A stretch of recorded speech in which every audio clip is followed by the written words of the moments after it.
오늘 본문 말씀은 이제 초대교회 공동체가 예배 가운데 실제로 어떻게 은사를 사용했는지, 그리고 그 은사의 궁극적인 목적이 무엇인지를 분명하게 이제 가르쳐 줍니다. 자, 먼저 26절 말씀을 다시 한번 읽겠습니다. 26절입니다. 그런즉 형제들아 어찌할까? 너희가 모일 때에 각각 찬송시도 있으며 가르치는 말씀도 있으며 계시도 있으며 방언도 있으며 통역함도 있나니 모든 것을 덕을 세우기 위하여 하라. 아멘. 이 26절은 초대교회에서 예배를 드릴 때, 자, 너희가 모일 때 이렇게 돼 있죠. 이 모일 때라는 게 뭐 때문에 모이는 걸까요? 예배를 드릴 때예요. 그 예배를 어떤 모습으로 드렸는지를 우리에게 보여줍니다. 오늘날 우리가 예배 가운데 예배의 형식들이 여러 가지가 있죠. 뭐가 있죠? 먼저 찬송이 있잖아요. 찬송이 있고, 또 기도가 있고, 또 하나님 말씀을 전하는 이런 순서가 있잖아요. 근데 초대교회 때도 그 예배의 어떤 방식들이 있었습니다. 이게 26절에 나오는 거예요. 너희가 모일 때에, 예배 드릴 때에. 자, 당시 예배는요, 찬송시가 있었습니다. 오늘날에는 우리가 찬송가죠. 왜냐하면 이제 오늘날에는 어떤 완성된 형태의 곡조가 달린 그런 이제 찬송이 있기 때문에 그걸 우리가 이제 노래를 불러서 노래를 지어가지고 이제 부르게 되는데, 이 당시에는 곡조가 없죠. 곡조가 없으니까 시편에 있는 말씀을 이렇게 이제 곡조 없는 형태로 이렇게 불렀습니다. 제가 어릴 때 저희 할머니께서 권사님이셨는데 저를 이렇게 품에 안고서는 항상 이렇게 그 시편 23편 말씀을 저한테 이렇게 들려주시면서 찬송을 부르셨어요. 근데 곡조가 없는 거였어요. 예를 들면 뭐 이런 거였던 걸로 기억해요. 여호와는 나의 목자시니, 이런 식으로 이렇게 저를 등을 툭툭 두드리면서, 때로는 거기다 제 이름을 넣더라고요. 여호와는 연섭이의 목자시니 연섭이가 부족함이 없어, 이런 거 있잖아요. 그러니까 아마 이 초대교회 때도 곡조가 없는 완성된 형태의 찬송가가 없었기 때문에 시편에 있는 말씀을 곡조 없이 이렇게 노랫말로 지어서 불렀던 것 같습니다. 자, 그 다음에 또 사도들로부터 배운 가르치는 말씀이 있었고, 또 이로부터 부어주시는 계시, 방언, 뭐 이런 것들이 이제 있었고, 또 방언을 해석하는 통역이 이제 예배 중에 이제 있었습니다. 자, 그런데 바울은 이 모든 것을 한 문장으로 정리를 하죠. 마지막에 뭐라고 말씀합니까? 모든 것에 뭐를 세워라? 덕을 세우기 위해 하라. 그러니까 은사가 아무리 특별해도, 찬양을 아무리 잘해도, 가르치는 거, 섬기는 것이 아무리 탁월한다 해도 교회의 덕을 세우지 못한다면 그건 다 소용없는 것이라는 말씀입니다. 자, 그러면서 27절과 28절에 보면 이제 고린도 교회에서 가장 이제 문제가 되었던 은사가 뭐라고 그랬어요? 방언의 은사에 대해서 이제 아주 구체적인 질서를 제시를 합니다. 자, 27절, 28절 함께 있습니다. 만일 누가 방언으로 말하거든 두 사람이나 많아야 세 사람이 차례를 따라하고 한 사람이 통역할 것이요, 만일 통역하는 자가 없으면 교회에서는 잠잠하고 자기와 하나님께 말할 것이요. 아멘. 이제 그 당시 이 고린도 교회 성도들은 공적인 예배 중에 이 방언을 그냥 무분별하게 경쟁하듯이 했다고 그랬죠. 네. 그래서 방언을 하려면 동시다발적으로 경쟁하듯 하지 말고 두 사람이나 많아야 몇 사람이요? 세 사람 하되. 그러니까 한꺼번에 하지 말라는 거예요. 차례대로 하라는 거예요. 차례대로. 막 그냥 경쟁하듯이 막 서로 이렇게 하는 거 아니라 차례대로 이렇게. 그리고 많아야 세 사람이니까 아마 그 당시에는 더 많은 사람들이 막 했던 것 같아요. 그리고 반드시 뭐가 있어야 됩니까? 통역이 있어야 된대요. 통역. 그런데 통역하는 사람이 없으면 어떻게 하라고 말씀하고 있어요? 교회에서는 어떻게 하라? 잠잠하라. 그리고 자기와 하나님께 말하라. 그러니까 공적인 예배 자리에서 통역하는 사람이 없다면 철저히 잠잠하고 그 방언은 오직 개인의 골방에서 하나님과 자신만의 깊은 교제를 위해서만 사용하라는 것입니다. 예배 중에 이게 먼저 우선순위. 예배 중에. 자, 왜 그러냐? 은사의 목적은 나의 영성을 과시하는 게 아니라 결국은 교회의 덕을 세우고 유익을 끼치는 데 있기 때문에 그렇다는 것입니다. 나에게는 은혜가 될 수 있습니다. 그러나 다른 사람에게, 교회 공동체 안에 다른 교우들에게 아무런 유익이 되지 못한다면 공적인 예배에서는 절제해야 한다는 것. 이게 성숙한 신앙의 모습이라는 겁니다. 어린아이와 같은 신앙은요, 나만 은혜 받으면 됐지, 무슨 상관이야, 이게 어린아이 같은 신앙. 성숙한 신앙은 다른 사람에게는 어떤 영향을 끼칠까, 유익을 끼칠까, 이거를 늘 생각하는 사람입니다. 그래서 신앙이 깊어진다는 것은 늘 다른 사람을 위해서 절제할 줄 아는 사람이 되어야 합니다.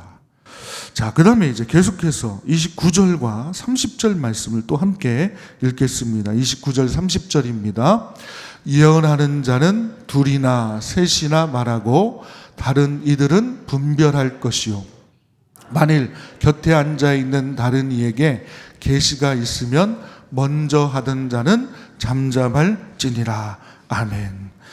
예언과 이제 계시에 대해 말씀하는데, 제가 예언에 대해서는 수차례 말씀드렸죠. 미리 예자가 아니라 뭐라고요? 맡길 예자다. 그래서 미래를 기륭하복을 점치는 그런 내용이 아니다. 계시도 마찬가지죠. 근데 예언하는 자 역시 둘이나 셋을 차례를 따라서 말하는데, 다른 이들은, 이게 중요한 말씀이 있죠. 그 내용이 성경적 진리에 합당한지 어떻게 하라는 거예요? 분별을 하라는 거예요. 분별. 그러니까 우리가 여기서도 반드시 기억해야 할 점이 있습니다. 이 본문에서 말하는 계시나 예언이 미래의 어떤 점을 치는 게 아니라 말씀을 맡은 자로서 하나님의 말씀을 가르치고 바르게 이제 해석하는 것을 말하는데, 항상 그 말씀이 진짜인지 아닌지를 분별하는 게 항상 중요했다는 거예요. 그러니까 예언에 대해서는 제가 수차례 말씀드렸기 때문에 오늘은 이제 계시에 대해서 좀 말씀을 드리면, 여러분 계시를 또 오해하는 분들이 많이 계셔서, 제가 여기 한번 오신 분들은 정확하게, 또 온라인으로 보시는 분들도 정확하게 그 의미를 알아야 됩니다. 여러분, 당시 이 고린도 교회는요, 오늘날 우리가 가지고 있는 이 완성된 형태의 이 성경 있죠. 이거를 이제 정경이라고 합니다. 정경이라고 하는데, 그 당시에는 이 성경이 완성된 형태의 성경이 있었을까요? 없었을까요? 예? 없었죠. 물론 구약 성경은 있죠. 구약 성경 말씀을 갖고 있고, 그다음에 사도들의 어떤 문서, 편지들이 있고, 서신서들이 좀 있고, 그다음에 그런 것들이 이렇게 쭉 전해지고 있었습니다. 초대교회 안에는. 그러나 이렇게 하나의 책으로 딱 완성된 정경은 없었죠. 자, 그래서 함께 이거를 읽고 판단할 수 있는 분명한 기준이, 그러니까 이것만 보면 되잖아요. 판단 기준이 이거잖아요. 근데 이게 없었기 때문에, 그 당시에는 그냥 문서들로, 이렇게 서신들로만 전해졌기 때문에 분명한 기준이 없었다는 거죠. 그렇기 때문에 초대교회에서는요, 하나님께서 주신 말씀이다 그러면 공동체 안에서 그 말씀을 전하고, 많은 성도들이 정말 그 말씀이 하나님께로부터 온 것인지 아닌지를 분별해야 됐습니다. 그 과정이 매우 중요했어요. 또 정경이 없던 시절이었기 때문에 하나님께서 특별한 상황 속에서 누군가에게 이렇게 말씀을 하실 때가 있잖아요. 누군가의 입술을 통해서 직접 필요한 말씀을 주실 때가 있어요. 그게 계시예요. 그게. 그러니까 하나님께서 직접 뜻과 진리를 열어 보여주시는 겁니다. 그때 누군가 이렇게 계시를마다 이렇게 해서 전한다면, 이거 하나님의 계시입니다 하고 전한다면, 앞서 말하던 자는 잠잠히 입을 다물고 그 말씀이 정말 성령으로부터 온 것인지 아닌지를 분별해야 했습니다. 뭐가 없을 때는요? 성경이 없고, 성경이 없을 때. 자, 그러면 지금은 어때요? 지금은 어떻습니까? 우리에게 계시된 말씀, 드러난 말씀이 있어요, 없어요? 그게 뭐예요? 성경이잖아요, 성경. 그러니까 지금은 우리 손에 하나님의 계시된 말씀을 주셨기 때문에 어떤 사람에게 누군가에게 계시할까요, 안 할까요? 안 하시죠. 안 하시죠. 하나님 제게 직통 계시를 주십시오. 그러면 하나님 뭐라고 쓸까요? 성경을 봐라. 그게 직통 계시다. 이렇게 말씀하는 거예요. 네가 가지고 있는 성경이 직통 계시니 그걸 봐. 하나님 그렇게 말씀하시는 거예요. 그러니까 오늘날 그러니까 성경 잘 모르는 사람들이 그런 얘기 하는 거예요. 내가 직통 계시 받았다. 이렇게 하는 사람들이 있어요. 그러니까 이런 소리 하는 분들은 성경을 정말 몰라서 하시는 거예요. 중요한 것은 누군가가 하나님께서 내게 말씀하셨다 이렇게 주장한다고 해서 그 말을 무조건 받아들이지 않았다는 거예요. 초대교회도 정경이 없던 시절에도 무조건 그걸 하나님 말씀이라고 생각하지 않았다는 거예요. 교회는 그것을 반드시 뭘 해야 됐어요? 이게 진짜 하나님 말씀인지 어떻게 했어요? 분별해야 됐어요. 근데 오늘날에도 마찬가지입니다. 누군가가 아무리 하나님께서 직접 내게 이렇게 말씀하셨습니다. 이렇게 확신 있게 말해도 그 말이 성경의 말씀과 맞지 않는다면 우리는 절대로 받아들여서는 안 됩니다. 이런 개인적인 확신보다 더 중요하고 더 선명한 기준이 있어요. 그게 뭐예요? 그건 이미 우리에게 있는 거죠. 뭡니까? 성경 말씀이 있잖아요. 물론 성령을 통해서 이렇게 말씀을 주실 때도 있죠. 또 기도 가운데 어떤 마음을 주실 때도 있어요. 또 특별한 상황에서 하나님의 뜻을 깊이 이렇게 생각하게 하실 수도 있습니다. 그러나 그것은 어디까지? 자, 저를 따라합니다. 성경 아래에 있어야 된다. 네. 그러니까 성경을 넘어서면 그때부터 뭐가 되냐면 이단 사이비가 되는 거예요, 이제. 그러므로 우리의 신앙은요, 느낌보다 성경이 우선이어야 되고, 경험보다 성경이 우선이어야 되고, 아무리 특별한 체험을 했다 할지라도 성경보다 앞설 수 없습니다. 말씀으로 분별해야 되고, 이 말씀으로 판단해야 되고, 그 말씀 위에 우리의 생각과 감정과 경험을 요 말씀의 토대 위에 세워야 되는 거예요. 이거보다 앞서면 안 돼요. 그거를 여러분 꼭 기억하십시오. 저는 오늘날의 계시는 이미 성경이 저를 따르면 성경이 직통 계시다. 그러니까 이걸 벗어나면 안 되는 거예요. 여러분 꼭 기억하십시오. 네. 그 다음에 우리가 또 결코 잊지 말아야 될 또 핵심적인 구절이 바로 32절입니다. 32절 말씀 또 함께 있습니다. 예언하는 자들의 영은 예언하는 자들에게 제재를 받나. 이게 조금 어렵게 들리지만 이것도 중요한 말씀이에요. 쉽게 말하면 성령의 역사하심은요, 통제를 무절제하지 않다는 거예요. 막 그냥 절제하지 않고 제재를 받지 않고 막 그렇게 한다는 게 아니에요. 그러니까 우리는 이제 종종 이제 성령 충만에 대해서 아주 크게 오해하죠. 그러니까 성령 충만을 마치 무아지경에 빠져가지고 자기의 통제력을 상실해서 막 이렇게 들고 날뛰는 거라고만 생각을 해요. 물론 그렇게 역사하실 때도 있죠. 그러나 성경은 분명히 말씀합니다. 하나님의 말씀을 전하는 자, 진정으로 성령이 충만한 자의 영은 자기 통제력을 상실하지 않습니다. 도리어 성령 충만한 사람일수록 더 자신을 절제할 줄 아는, 냉정하게 판단하고 절제할 줄 아는 성령 충만한 사람. 갈라디아서 5장 22절 23절 보면 성령의 9가지 열매가 나오죠. 함께 읽어볼까요?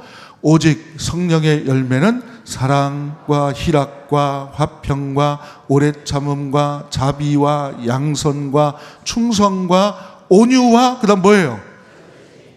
9번째가 뭐예요? 절제. 이게 뭐라고 그러는 거예요? 성령의 9가지 열매는.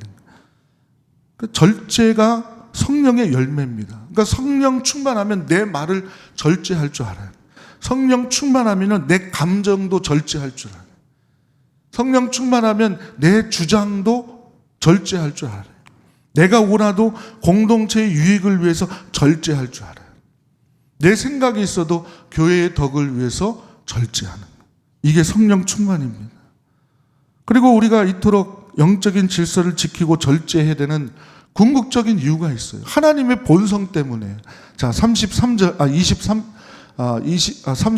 말씀 함께 있습니다. 하나님은 무질서의 하나님이 아니시오 오직 화평의 하나님이십니다. 그러니까 바울이 이 고린도 교회를 향해서 하나님은 무질서의 하나님이 아니다 이렇게 표현한 것을 보면 이 당시 이 고린도 교회 예배가 얼마나 질서 있었어요? 질서가 없었어요? 얼마나 질서가 없었으면 하나님은 그런 질서 없는 하나님이 아니야. 이 정도로 이런 표현을 할 정도로 아주 혼란스러웠다는 걸 알 수가 있습니다. 짐작할 수 있는 건 각자 자신의 은사가 최고라고 막 질서를 무너뜨린 그곳에 바울은 하나님의 참된 본성을 선포하는 거예요. 하나님 무질서의 하나님이 아니시다. 오직 화평의 하나님이시다. 히브리어로 샬롬, 헬라어로 에이레네. 이거는 모든 것이 완벽한 질서와 조화를 이루는 충만한 상태를 의미하는 거예요. 그러므로 하나님의 영에 사로잡힌 자, 하나님의 말씀을 전하는 자는 마땅히 그 질서와 조화에 순응하며 스스로 절제할 줄 알아야 한다는 말씀입니다. 그래서 여러분 이 고린도전서 전체의 어떤 여러분 내용들을 지금까지 한번 기억해 보세요. 그 중심에 항상 어떤 단어가 여러분 생각이 나요? 네? 뭘 해도 항상 내 자유를 어떻게 하라? 네, 절제가 생각나요. 고린도 교회, 이 교회론의 전체의 핵심 단어는 절제입니다. 사실 절제. 왜 그렇죠? 그 목적이 교회 공동체의 덕을 세우고 유익을 끼치는 것이기 때문에. 그러니까 여러분 항상 이 절제라는 단어를 꼭 기억하셔야 됩니다. 결론의 말씀 드립니다. 사랑하는 성도 여러분, 우리에게 주신 귀한 말씀과 은사들, 교회의 덕을 세우는데 사용하시기를 축복합니다.